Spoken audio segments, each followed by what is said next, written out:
Hi, I'm Brent Johnson, and today I'm in St. Paul's Lutheran in Concordia, Missouri. With me again still is Christopher Soer, who's been driving us around Missouri, and we're looking at all these wonderful old organs that I've never seen before. We have a 1931 Möller I can see here. What can you tell me about this instrument? Well, it's 1931 Möller, Opus 5905. It's in two enclosed divisions. It's a two-manual instrument and pedal, but two enclosed divisions, an enclosed grate, an enclosed swell, and then also an exposed grate with an exposed pedal. Quite a lot of color. So yeah, it looks like a big instrument, big pedal division. So I'm anxious to hear some of it. It's all, you said two chambers in front of us in the back of the church here. We're in the balcony, Yes. And it's all on one level in a nice spacious hall. So Yeah. I'm anxious to hear how it fills it up. So let's start with the grate division. Most of it's enclosed, but some of it is exposed. So Yes. tell me what's exposed first. So the exposed stops are the 8-foot diapason, the 8-foot principal, 4-foot octave, 2-foot 15th, 2 2/3, 12th, and the mixture. Okay, so our principal chorus is Yes. all out exposed. Now instead of a first and second diapason, we get a diapason and a principal. Right. So let's start with that 8-foot diapason. I want to hear Sure. what this sounds like.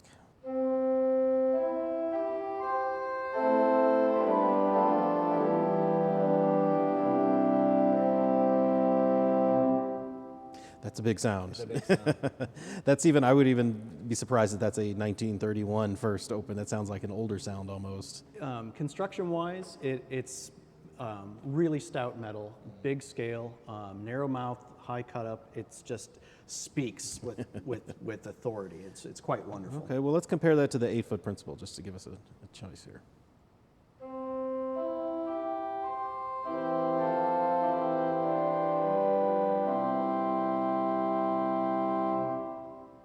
Yeah, More tame. that's more what I would expect from the principal sound. So, all right, very good. Let's keep building up the principal chorus. So let's use that principal and put the 4-foot octave on.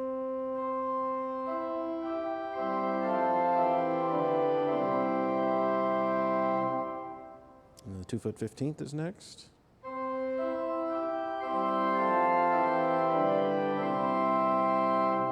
And we have a 12th, 2 2/3.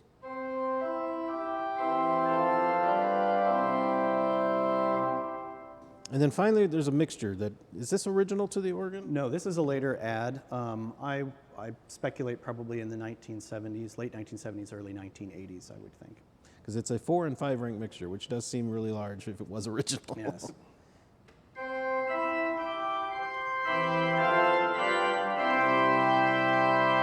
It's powerful also. That's a big. Yeah, I can see how that might have added some needed brightness to the ensemble in the 60s and 70s, somewhere in there. Exactly. Play it one more time. Let's add the 8-foot diapason so we have all that foundation.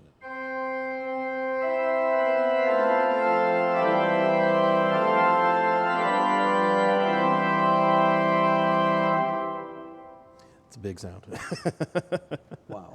All right. Well, that's our principal chorus, and that's all exposed. We can't close any of that down. Correct. So let's hear some of the stops though that we can control, our enclosed grate. Tell me what we've got. Well, we have a dulciana. The next step up from that would be either the melodia at 8-foot pitch, of course, the dulciana is at 8-foot pitch, the Gemshorn at 8, and then a doppelflute at 8-foot pitch. So there's quite a few color stops, and then a viola da gamba as well. So all of them at 8-foot pitch, it just broadens it out even further. Okay, well, let's start with the dulciana and the quietest stop. Sure.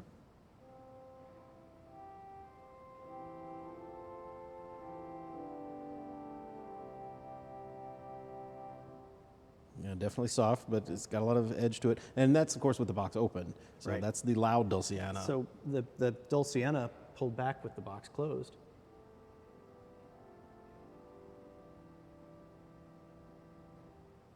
Lovely. whisper. Yeah, Yeah. definitely. All right, let's hear some of the flutes here. Sure. The melodia.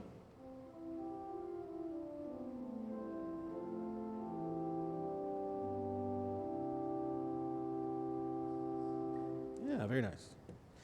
And then the doppelflute.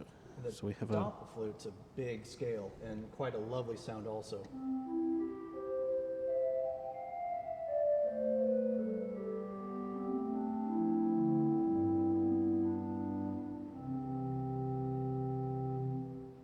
it's really big compared to the melodia, but it's not gigantic, especially in comparison to the diapason. So we have a couple of options there. Yep, exactly. Okay, tell me about the string sounds we've got here in the grate. So the between the Dulciana and the viola da gamba, and this is the viola da gamba, you're going to go from incredibly small principal sound to a bigger string, gamba sound.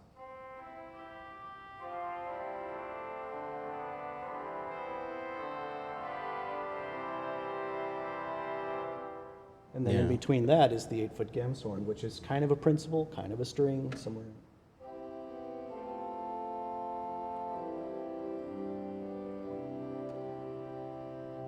Yeah, that's quite an edgy gamshorn, though, for compared to others I've heard that are a little more muted. That's still got a lot of string quality in it. Exactly, exactly. But they all blend really well together, from the Dulciana, then into the melodia, and the gamshorn, and then the viola da gamba, and then the doppelflute, and then the principal, and then the diapason, and it's just this big symphonic sound. Yeah, lovely.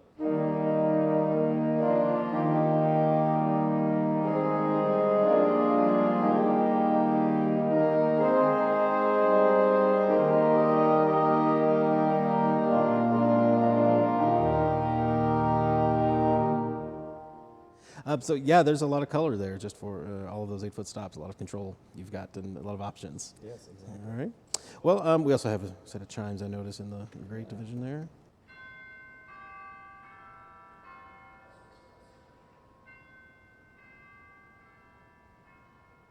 Nice. Very nice.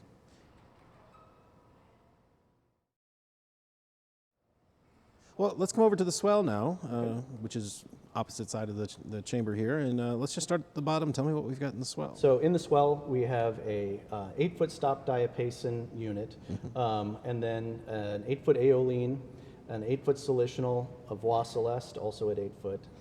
So that just kind of covers the 8-foot flute pitches, and then or ranks. And then from there, there is a 4-foot octave. And then the solitional is actually a unit and plays at 4-foot pitch for a salisette. Okay. But there's also a dolce that makes up a dolce cornet. That's an independent register, which is independent from the dolce 15th, Okay. which is independent from a dolce 17th. So there's different dolce Three dolce ranks. that you can register separately, or you can pull on the dolce cornet, which is a 3-rank There's composite. one knob to bring them all on. Interesting. All right. Well, and then the stop diapason unit plays at 16, 8, 4, and 2, so it's Correct. a full gamut there. Well, let's start with that one. Let me hear some of the stop diapason. Sure.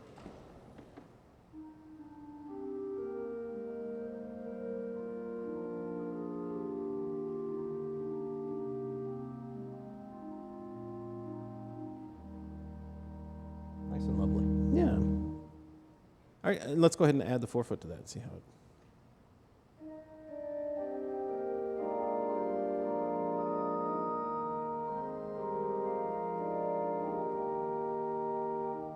And then with the 2-foot.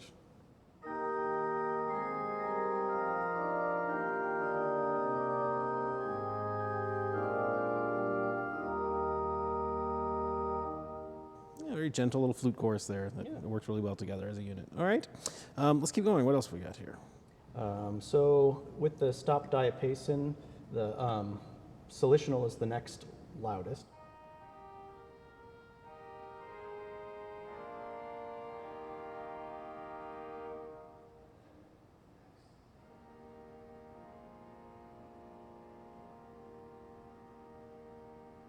And it's not the next loudest, it's the next softest. Next softest. That's the aeoline there. That's our softest stop. And that, again, box was open. Yep. Let's hear how it closes down.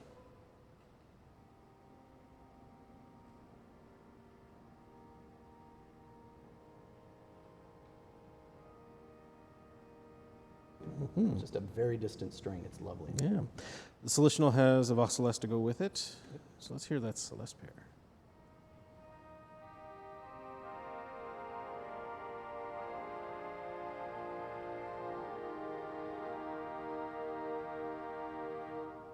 Yeah, very lush.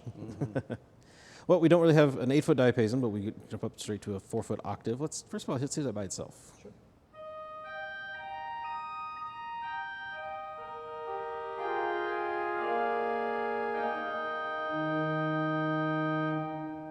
that feels really big.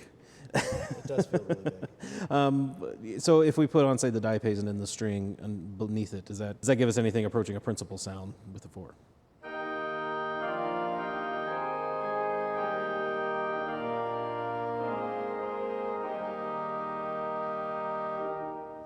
4-foot's still really big, so that's an interesting choice, but I add some clarity there to that division, I guess. All right, well, let's talk about those dolces now. You mentioned there's 3. There's the 12th, the 15th, and the 17th, which is a cornet, but here, first of all, let's just hear them by themselves. Sure. Here's the 12th. 15th. A little bit more fluty in tone. Yeah, definitely. Then all together. All right, so we would probably put that, say, with the 8 and 4-foot flute and get a...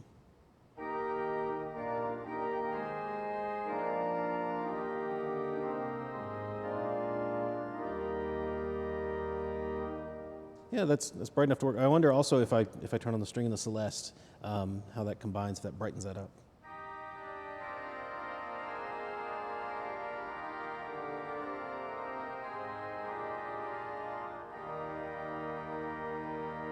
Yeah, the dolces are a little bit bigger than I would expect a cornet to be on a swell like that. So it's kind of designed to work with either to brighten the strings or to work as a cornet voice with the flutes. You got a lot of flexibility there. So That's right. All right, tell me about the reeds in this division now. So we have a cornopian at 8-foot pitch, an oboe at 8-foot pitch, and a vox humana at 8-foot pitch. Of course. All right, let's start with the cornopian. Sure.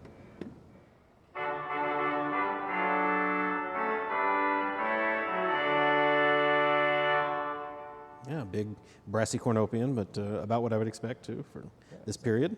All right, let's compare that with the oboe now.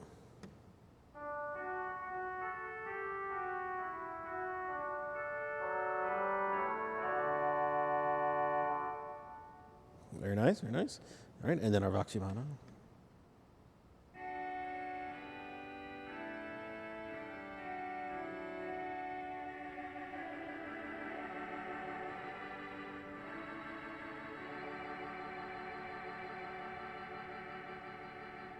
Yeah, very appropriate tremolo for the period. That's right. And we should add, there's a tremolo in both divisions, so the great has one as well.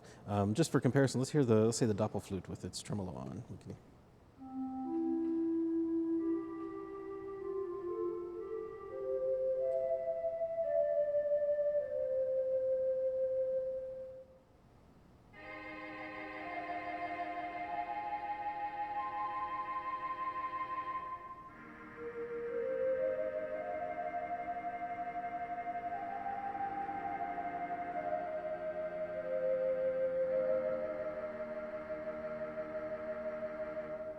Yeah, not your typical Lutheran church sound, but it works very nicely here. All right. Yeah. Well, that's all of our swell. There's a surprisingly large pedal here. There's a lot less borrowing than I would expect for the period. So, Yes, exactly. Tell me about what we've got here. So oddly enough, the arrangement on the console is upside down. 16s are at the top, and the 8s are at the bottom. Yeah, interesting. But so you start with, at the top, a second diapason at 16, and then below it is the first diapason. But the first diapason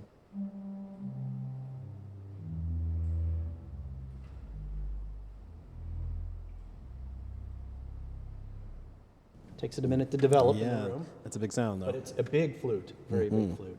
Okay. And so compared to that with the second diapason,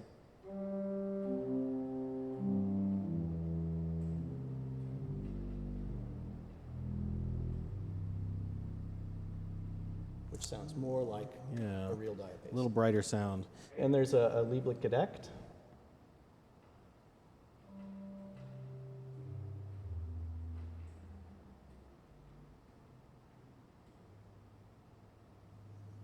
Very gentle. And that sounds like it's coming out of the swell box, but it's not the same as the 16-foot unit in the swell.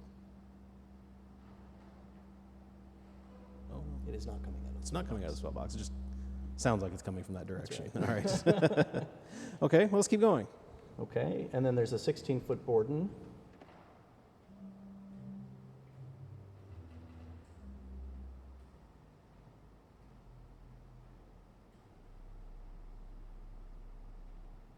Now, am I correct that that's the same as the Swell 16-foot? No? Nope. It's another independent 16-foot. Wow. All right. And then we get into the 8-foot ranges. So in the pedal, the bass flute at 8-foot pitch is a unit with the 16-foot board. Okay. And the Stillgedeckt and the Lieblich-Gedeckt. Okay. All right. There's a cello, which is actually the viola da gamba. I see. Okay, so nice. Nice big edgy sound in the pedal division there. Exactly.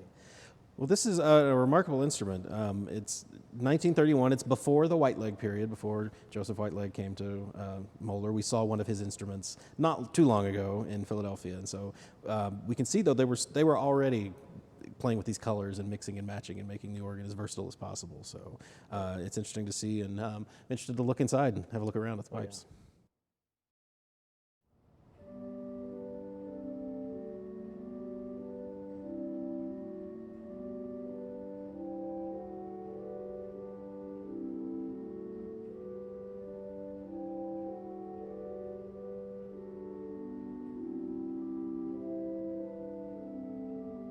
We have the unenclosed grate here with the late mixture edition above. The enclosed grate is behind, and the Swell is far ahead of us.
Chris, thanks so much for demonstrating here the 1931 Möller at St. Paul's Lutheran Church in Concordia, Missouri. This has been an interesting revelation. I haven't seen a Möller of this size, certainly from this period.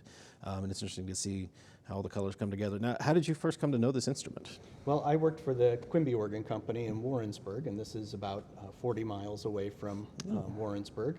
And So I got the opportunity to come here with Mike Quimby, and he introduced me to this era of Möller, and I was hooked. My thanks to Brian Seaver for getting us into the church today, and also to Donald Hurd, who is a video sponsor of the Oregon Media Foundation and helped make this video possible, helped make it possible to bring Chris here today. If you would like to become a sponsor of the foundation and help us make more videos, you can do that by going to Oregon.media and clicking on support. We have more of these videos coming out, so make sure you're subscribed to our channel and click the bell for notifications. In the meantime, you know you can always find streaming classical organ music on our 3 stations, OregonLive.com, Positively Baroque, and the Oregon Experience. Thank you for watching. I'm Brent Johnson. I'll talk to you next time.